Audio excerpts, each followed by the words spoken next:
नमस्कार, स्वागत है आप सभी का डीडी न्यूज में और आपके साथ मैं हूं संध्या शर्मा। आइए समाचार की शुरुआत करते हैं अब तक की सुर्खियों के साथ। संविधान में SC/ST के लिए आरक्षण में क्रीमी लेयर का नहीं प्रावधान। सुप्रीम कोर्ट के फैसले के बाद केंद्र सरकार ने कहा, मोदी सरकार बाबा साहब के बनाए संविधान के प्रावधानों के प्रति प्रतिबद्ध।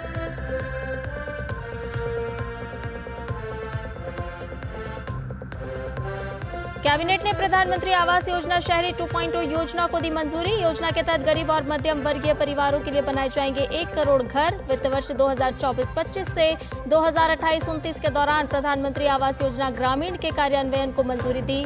बागवानी के एकीकृत विकास मिशन के तहत स्वच्छ संयंत्र कार्यक्रम को भी मिली मंजूरी। कैबिनेट ने रेलवे में 8 नई लाइन परियोजनाओं को दी मंजूरी। उन्नत जैव ईंधन परियोजनाओं को वित्तीय सहायता प्रदान करने के लिए प्रधानमंत्री जीवन योजना में संशोधन को दी मंजूरी। संसद के दोनों सदन अनिश्चितकाल के लिए स्थगित। बजट के अलावा लोकसभा से 4 तो राज्यसभा से पास हुए 3 विधेयक। लोकसभा की उत्पादकता 136% और राज्यसभा की उत्पादकता रही 118%। आखिरी दिन लोकसभा में बैंक खाते में 4 नॉमिनी जोड़ने से जुड़ा बैंकिंग बिल पेश। भारतीय वायुयान बिल पास। सत्र के आखिरी दिन राज्यसभा में जमकर हंगामा। सभापति जगदीप धनखड़ के बारे में समाजवादी पार्टी की जया बच्चन की असंसदीय टिप्पणी पर बवाल। विपक्ष का वॉकआउट। एनडीए के तमाम दलों ने जया बच्चन के बयान पर जताई आपत्ति। जेपी नड्डा ने जया बच्चन के खिलाफ पेश किया निंदा प्रस्ताव। वक्फ बोर्ड एक्ट में बदलाव से जुड़े बिल पर संयुक्त संसदीय समिति का गठन। लोकसभा के 21 और राज्यसभा के 10 सांसद होंगे सदस्य। अगले सत्र के पहले हफ्ते के आखिरी दिन तक रिपोर्ट देगी समिति। ऑल इंडिया सूफी सज्जादानशीन काउंसिल के प्रतिनिधिमंडल ने अल्पसंख्यक कल्याण मंत्री किरण रिजिजू का किया अभिनंदन। जम्मू कश्मीर में चुनाव की तैयारियों का जायजा करने पहुंचे चुनाव आयोग के दल का 2 दिन का दौरा पूरा। राजनीतिक दलों के साथ ही पुलिस और प्रशासन के साथ विस्तार से बात। मुख्य चुनाव आयुक्त राजीव कुमार ने कहा, चुनाव प्रक्रिया के लिए उपयुक्त वातावरण। कोई भी ताकत दखलंदाजी कर चुनाव को डिरेल नहीं कर सकती।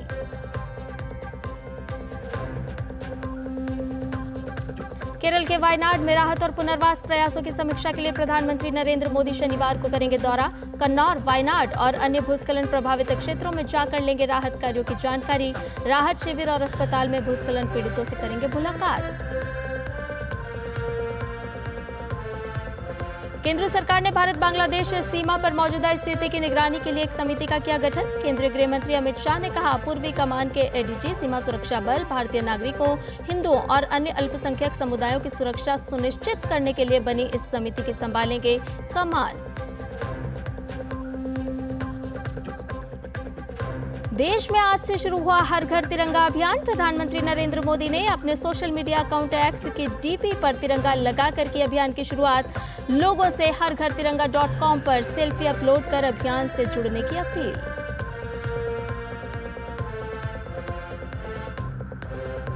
पेरिस ओलंपिक में अमन सहरावत ने रचा इतिहास। अमन ने पुरुषों की 57 किलोग्राम स्पर्धा में जीता कांस्य पदक। पेरिस ओलंपिक में भारत का ये 6ठा पदक। और आइए अब इन खबरों को जान लेते हैं विस्तार से।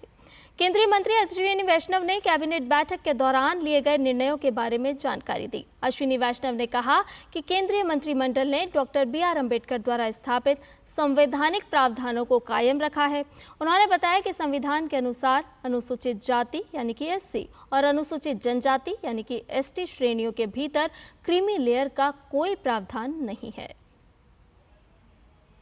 कैबिनेट का सुविचारित वेल थॉट थ्रू मत है कि एनडीए सरकार बाबा साहेब अंबेडकर जी के बनाए संविधान के प्रावधानों के प्रति प्रतिबद्ध है, संकल्पबद्ध है।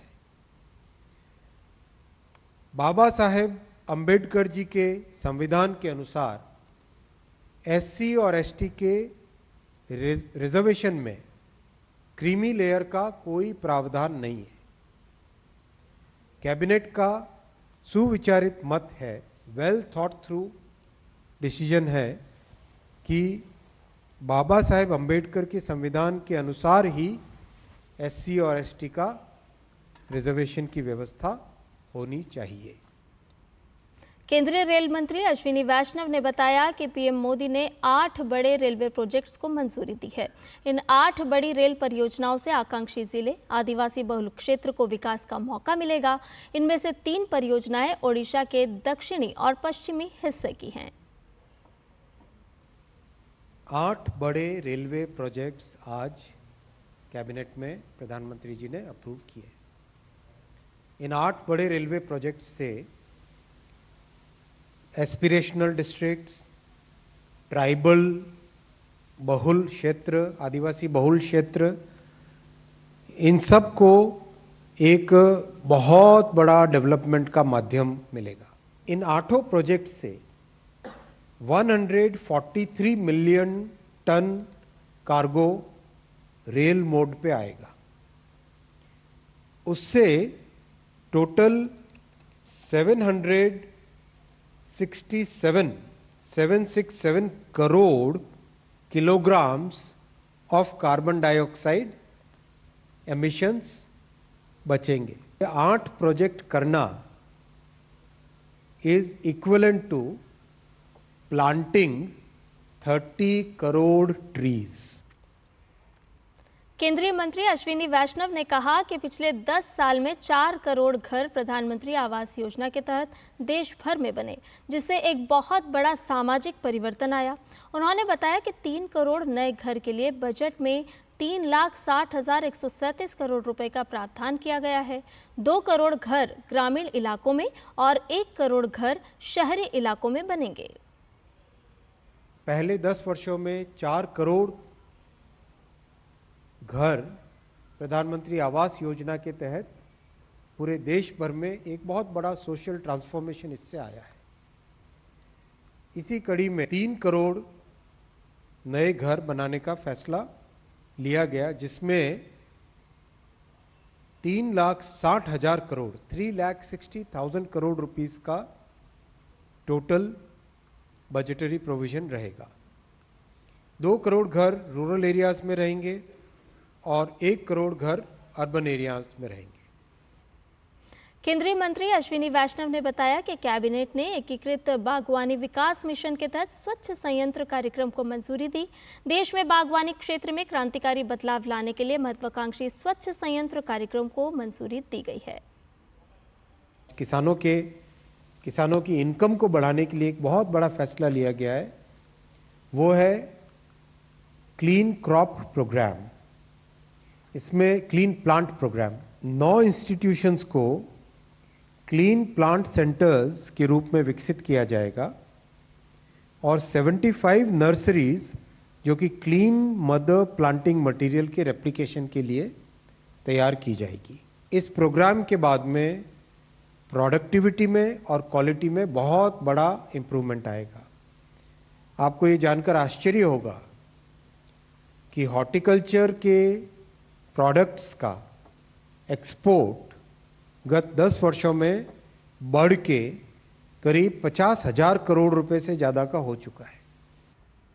केंद्रीय मंत्री अश्विनी वैष्णव ने बताया कि कैबिनेट ने लिग्नोसेलुलोसिक बायोमास और अन्य नवीकरणीय फीड स्टॉक का उपयोग करने वाली उन्नत जैव ईंधन परियोजनाओं को वित्तीय सहायता प्रदान करने के लिए प्रधानमंत्री G1 योजना में संशोधन को मंजूरी दी। 10 वर्ष पहले जहां 1.5% एथेनॉल ब्लेंडिंग होती थी, that figure has already reached 16% इन जुलाई 2024। इस बहुत बड़ी सक्सेस पे बिल्डअप करते हुए एथेनॉल का जो प्रोग्राम है, जो बायोमास से एथेनॉल बनाने का काम है, उस प्रोग्राम का नाम है PM G1। इस PM G1 कार्यक्रम को, प्रोग्राम को और 5 साल के लिए आगे बढ़ाया जा रहा है और इसमें 1969 करोड़ रुपए का इन्वेस्टमेंट और किया जाएगा। दिल्ली एम्स में विकास के नए आयाम शिक्षा, अनुसंधान और स्वास्थ्य के क्षेत्र में हो रहे हैं।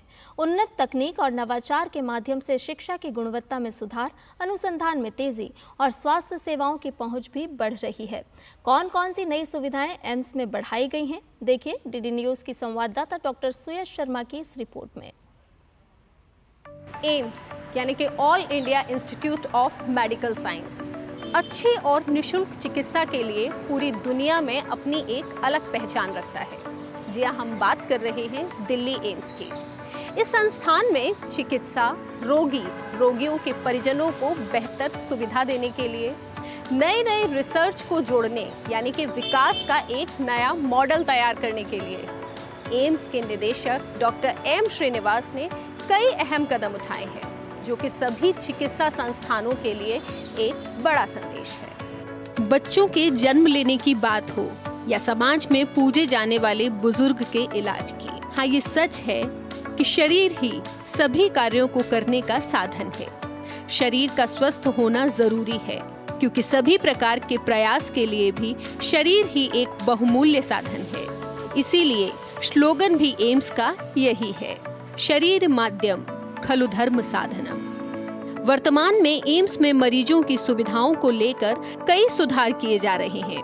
एम्स के निदेशक ने डीडी न्यूज़ से बात करते हुए कहा कि हम प्रत्येक क्षेत्र में काम कर रहे हैं। सबसे पहले हमने काफ़ी इनिशिएटिव्स अभी रिसेंटली लाया है। हमने हमारा कैपेसिटी बिल्डिंग बढ़ाया है। आप देख सकते हैं कि मदर एंड चाइल्ड ब्लॉक जाके देख लीजिए, सुंदर सा नया बिल्डिंग आई है जो हमारा 30% ऑफ कैपेसिटी से बढ़ा दिया है। हमने एक नया न्यू प्राइवेट वार्ड नंबर 3 जो न्यू प्राइवेट वार्ड है उसमें एडिशनल 120 का भी वृद्धि हुई है।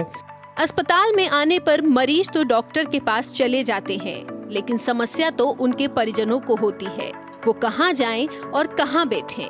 परिजनों की इसी समस्या को दूर करने के लिए एम्स के निदेशक ने 3 खास वेटिंग हॉल बनवाने का निर्णय लिया। हम तो अस्पताल बनाते हैं, लेकिन हम ये नहीं देखते हैं कि आज के दिन में हमारा 15,000 पेशेंट्स आते हैं, उनके साथ ऑलमोस्ट 15-20 हज़ार लोग मरीज भी आते हैं। उनके बैठने के लिए जैसे एयरपोर्ट में लॉन्ज होता है उसी तरह का डिज़ाइन कर दिया है। Some of them are almost ready there, आप जाके देख सकते हो। सारे लोग CSR के थ्रू आए हैं।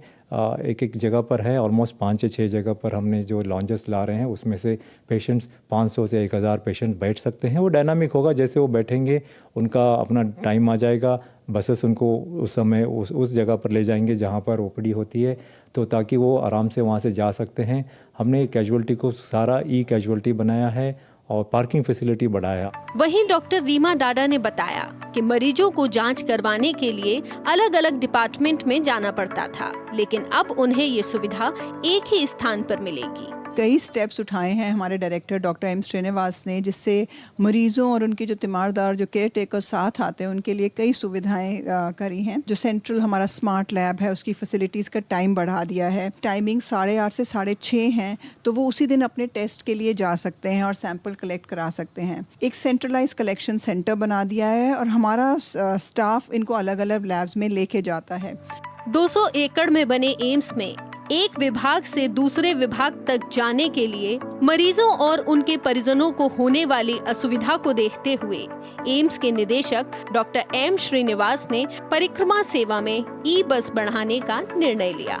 एम्स 200 एकड़ ज़मीन पे फैला हुआ है, तो पेशेंट्स को एक से दूसरी जगह जाने में मुश्किल होती है, या कई बार वो मेट्रो से या बस स्टेशन से आते हैं तो उनको जब वो ऑटो रिक्शा हायर करते हैं तो वो बहुत मनमाने अपने रेट लगाते हैं। उसके लिए हमारे डायरेक्टर ने अभी रिसेंटली ये घोषणा करी है कि हमारे पास बसेज होंगी। एम्स में रोगियों और सुविधाओं के साथ साथ रिसर्च एवं शैक्षणिक कार्यों में भी सुधार करके पारदर्शिता को बढ़ावा दिया है एवं मरीजों को स्वस्थ वातावरण प्रदान करने का प्रयास किया है। लोगों के सुझाव और शिकायतों के लिए ऑनलाइन सेवाएं भी शुरू की गई हैं। ग्रीवेंस के लिए हमारे पास एक ऐप है, आप उसको दिखाइए पेशेंट्स को भी। आज के दिन में हमारा रेटिंग होती है, हमारा सर्विसेज का रेटिंग होती है, हमारा प्रॉब्लम्स भी वॉशरूम में मान लीजिए वॉशरूम में प्रॉब्लम है, वहाँ पर QR कोडिंग है, वहाँ पर वो QR कोडिंग से लॉगिन कर सकते हैं और अपना ग्रीवेंस बता सकते हैं, अपना कंप्लेंट बता सकते हैं। बहुत इंपॉर्टेंट चीज़ थी कि सारे लोग बाहर जाते थे इंडिया से कि सर्जन लोग रोबोटिक सर्जरी ट्रेनिंग के लिए। आज के दिन में हमने CSR के थ्रू रोबोटिक सर्जरी का वेट लैब बनाया है, ड्राई लैब बनाया है। वो ट्रेनिंग लैब में होती है before we train on the before we actually do it on the patients, वो भी है। इसके साथ ही हम कह सकते हैं कि आज हमारा भारत स्वास्थ्य सेवा के क्षेत्र में भी सकारात्मकता के साथ बड़ी तेजी से आगे बढ़ रहा है, जिसका जीता जागता उदाहरण है अखिल भारतीय आरोग्य संस्थान यानी कि एम्स, जो न कि सिर्फ भारतीयों के लिए बल्कि विदेशी नागरिकों के लिए भी विश्व स्तरीय सर्वोत्तम चिकित्सा सुविधाएं उपलब्ध करवाने के लिए अनवरत कार्य कर रहा है। कैमरा पर्सन शारदा के साथ मैं डॉक्टर सुयश शर्मा, डीडी न्यूज़, दिल्ली। पिछले साल 23 अगस्त को भारतीय अंतरिक्ष अनुसंधान संगठन इसरो ने चंद्रयान 3 के लैंडर और रोवर को चंद्रमा पर सफलतापूर्वक उतारकर एक महत्वपूर्ण उपलब्धि हासिल की थी। इसके साथ ही भारत चंद्रमा पर उतरने वाला चौथा देश बन गया और चंद्रमा के दक्षिणी ध्रुवीय क्षेत्र के पास उतरने वाला पहला देश बन गया था। सॉफ्ट लैंडिंग के बाद प्रज्ञान रोवर की सफल तैनाती की गई। इस उपलब्धि को मान्यता देते हुए प्रधानमंत्री नरेंद्र मोदी ने 23 अगस्त को भारत में राष्ट्रीय अंतरिक्ष दिवस के रूप में घोषित किया था। देश इस उपलब्धि की पहली वर्षगांठ को 24 अगस्त को राष्ट्रीय अंतरिक्ष दिवस के रूप में मनाएगा। आपको बता दें कि 23 अगस्त 2023 के शाम 5:20 पर इसरो ने चंद्रयान 3 की लैंडिंग का लाइव प्रसारण शुरू किया था। यूट्यूब, फेसबुक और इसरो की वेबसाइट पर लाखों करोड़ों लोगों ने इस ऐतिहासिक क्षण के लिए साक्षी बने थे। वहीं इस उल्लेखनीय उपलब्धि की पहली वर्षगांठ मनाने के लिए UR राव सैटेलाइट सेंटर अंतरिक्ष प्रौद्योगिकी और उसके अनुप्रयोगों का अतीत, वर्तमान और भविष्य इस विषय पर पोस्टर मेकिंग प्रतियोगिता का आयोजन कर रहा है। पूरे भारत में आम लोग और छात्र इस प्रतियोगिता में भाग लेने के लिए आमंत्रित हैं। इन दिनों दिल्ली में इंडिया इंटरनेशनल फुटवेयर फेयर 2024 चल रहा है। क्या खास है इस मेले में, बता रहे हैं हमारे संवाददाता गिरीश निशाना अपनी इस खास रिपोर्ट में। दिल्ली में भारत मंडपम के हॉल संख्या 5 और 6 में इन दिनों देखा जा सकता है इंडिया इंटरनेशनल फुटवेयर फेयर 2024। जी हाँ, एक ऐसा मंच जहां देश और दुनिया के एक से बढ़कर एक जूते चप्पलों से जुड़े उत्पाद देखे जा सकते हैं।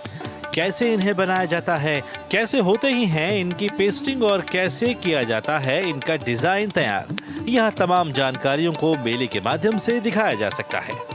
इस फेयर की खासियत यह है कि इसमें जूते बनाने वाले, जूते बेचने वाले, कंपोनेंट वाले, अपर वाले, सोल वाले सभी लोग पार्टिसिपेट करते हैं। नई नई टेक्नोलॉजी यहाँ पे आ रही है, जो विश्व में कहीं भी टेक्नोलॉजी आती है और जो भारत में आ सकती है वो यहाँ आपको अवेलेबल होगी। इसमें विदेशी बायर भी बहुत आए हैं और विदेश में भारत का नाम हमारे जूतों के थ्रू जाएगा, मेड इन इंडिया का हमारा एम्ब्लेम के साथ में जाएगा। ये हमारे लिए गर्व की बात है। इस बार इंडिया इंटरनेशनल फुटवियर फेयर में 200 से ज्यादा कंपनियां हिस्सा ले रही हैं, जिसमें कई देश भागीदारी कर रहे हैं। इस साल लॉन्च किए गए जूतों के नए डिजाइनों को प्रदर्शनी में दर्शकों के लिए प्रदर्शित किया गया है। मेले में आकर प्रदर्शक काफी उत्साहित हैं। India now is becoming a very important position for footwear. It has a very good supply chain here, and a lot of the abundance of the young, labor, facility here. And there's also a lot of international OEM shoes and brands that decide to put also the production in India, especially in the south of India. So I think in the next 5 years, there will be a big jump for Indian footwear to grow in a very high stage. 10 अगस्त तक चलने वाले इस अंतर्राष्ट्रीय मेले में एक से बढ़कर एक जूता देखा जा सकता है। मेले में आने वाले बेहतरीन फुटवियर के डिजाइन दर्शकों के मन को खूब लुभा रहे हैं। यहाँ केवल पुरुषों के लिए ही नहीं बल्कि महिलाओं के लिए भी इस बार बहुत कुछ खास देखने को मिल रहा है। गौरतलब है कि भारत के फुटवियर उद्योग की दुनिया में सबसे बड़ा निर्माता बनने की उम्मीद है। फिलहाल भारत फुटवियर का दूसरा सबसे बड़ा निर्माता और 9वां सबसे बड़ा निर्यातक है। गिरीश निशाना, डीडी न्यूज़, दिल्ली। दिल्ली पुस्तक मेले में पुस्तकों पर चर्चा का भी आयोजन किया जा रहा है। सूचना और प्रसारण मंत्रालय के प्रकाशन विभाग द्वारा भी मेले में कला, संस्कृति, विरासत और पर्यटन पर चर्चा का आयोजन किया गया। उधर मेला आयोजकों ने भी मेले की थीम यानी भारतीय पुस्तकों का वैश्विक प्रभाव पर चर्चा का आयोजन किया। पेश है हमारे संवाददाता गिरीश निशाना की एक रिपोर्ट। राजधानी में चल रहे 28वें दिल्ली पुस्तक मेले में शुक्रवार को सूचना और प्रसारण मंत्रालय के प्रकाशन विभाग द्वारा लेखकों को जोड़ते हुए एक चर्चा का आयोजन किया गया। संस्कृति, विरासत और पर्यटन पर आयोजित एक चर्चा के दौरान प्रकाशन विभाग की अपर महानिदेशक शुभा गुप्ता ने कहा कि भारतीय कला और संस्कृति की अनमोल विरासत से परिचित होकर हम देश की अलग अलग प्रथाओं और मान्यताओं को समझ पाते हैं। भारत अनादिकाल से कला और संस्कृति का केंद्र रहा है। देश के विभिन्न भागों में प्रचलित भाषाएं, संगीत व नृत्य शैलियाँ, चित्रकला, वेशभूषा, खान पान, महल, किले, मंदिर, उद्यान इत्यादि सभी भारतीय कला और संस्कृति की अनमोल विरासत हैं। इस अनूठी विरासत से परिचित होकर हम देश की भिन्न भिन्न प्रथाओं और मान्यताओं को भी समझ पाते हैं और इस कारण से ही संस्कृति और विरासत से पर्यटन का जुड़ाव है। पुस्तक मेले की थीम इस बार भारतीय पुस्तकों का वैश्विक प्रभाव रखी गई है। थीम के आधार पर मेले में एक चर्चा का आयोजन किया गया। मशहूर लेखक डॉक्टर उज्जवल चुग ने पुस्तकों के वैश्विक प्रभाव कार्यक्रम की अध्यक्षता की। कार्यक्रम के दौरान संजय वशिष्ठ द्वारा लिखित द अदर मदर का भी लोकार्पण किया गया। इस मौके पर साहित्य से जुड़े कुछ लोगों को सम्मानित भी किया गया। गिरीश निशाना, डीडी न्यूज, दिल्ली। भारतीय पहलवान अमन सहरावत ने पुरुषों के 57 किलोग्राम भार वर्ग कुश्ती में कांस्य पदक जीत लिया है। उन्होंने डेरियन क्रूज को एक तरफा मुकाबले में 13-5 से मात दी। पहले राउंड में ही अमन 6-3 से आगे चल रहे थे।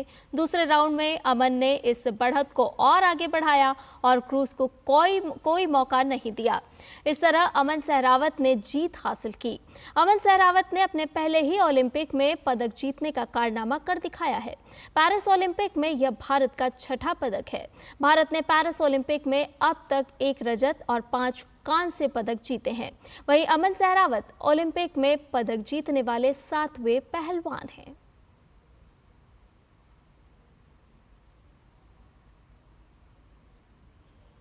और प्रधानमंत्री नरेंद्र मोदी ने अमन सहरावत को कांस्य पदक जीतने पर बधाई दी है।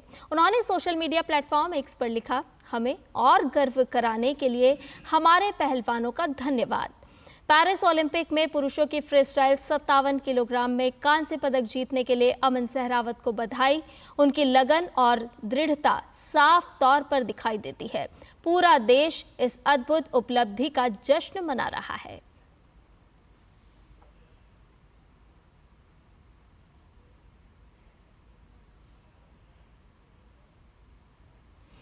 और इस बुलेटिन में जाते जाते आपको छोड़े जाते हैं कुछ महत्वपूर्ण खबरों के साथ। भाजपा के SC/ST के सांसदों ने